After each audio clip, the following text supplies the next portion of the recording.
So, I want to start with something that's shocking and definitely sad.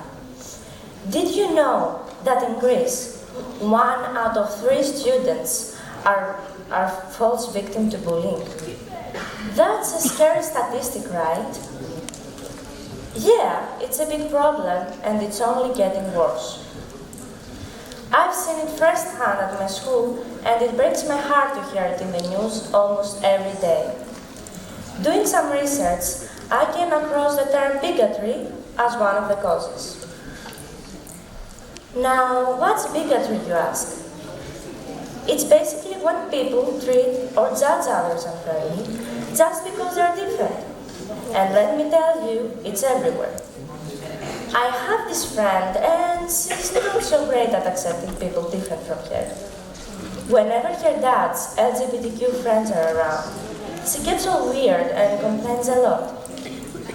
It's like she treats them differently just because they belong to a group that's often the target of bigotry. But why does this happen? Well, my teacher said something smart about it. When people can't accept others, are actually struggling to accept themselves. And that's tough. When you don't feel good about yourself, it's easy to pick on others. Psychology tells us that when people don't feel good about themselves, they might treat others badly. It's like they're dealing with their own feelings of insecurity and low self-esteem. And you know what else?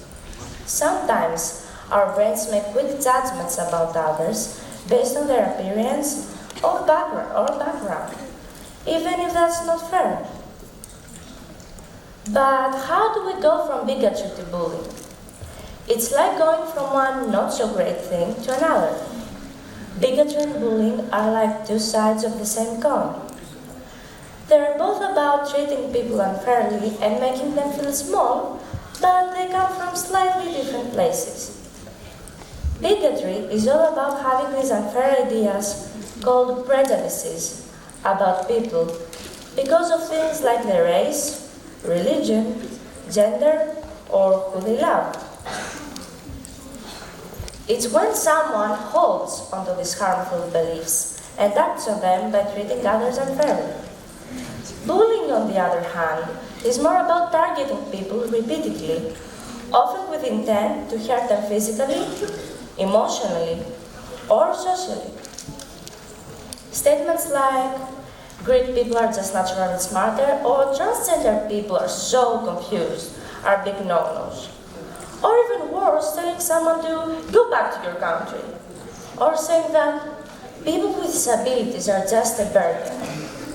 Or something common that is unfortunately acceptable to say, come on, boys, don't cry, toughen up.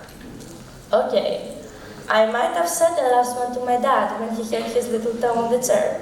I'm sorry, Dad. I love you. Statements like these illustrate how bigotry can easily transition into outright bullying.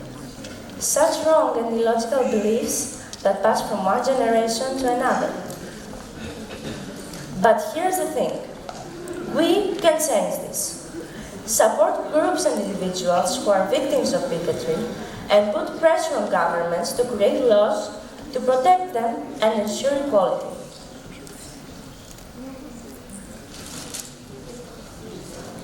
Challenge stereotypes and practice empathy.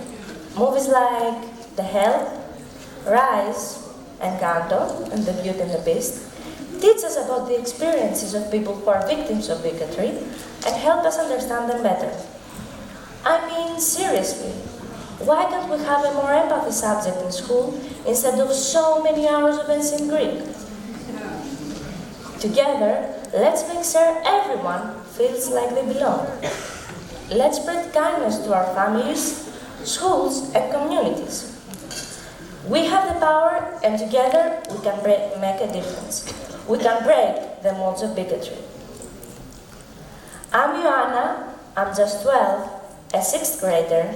I dream of becoming an actor, and I want a better, kinder world where bigotry is challenged and bullying is dealt with. and I will forever keep fighting for justice and equality. Because, you know what? Kindness is my superpower. Yours? Thank you.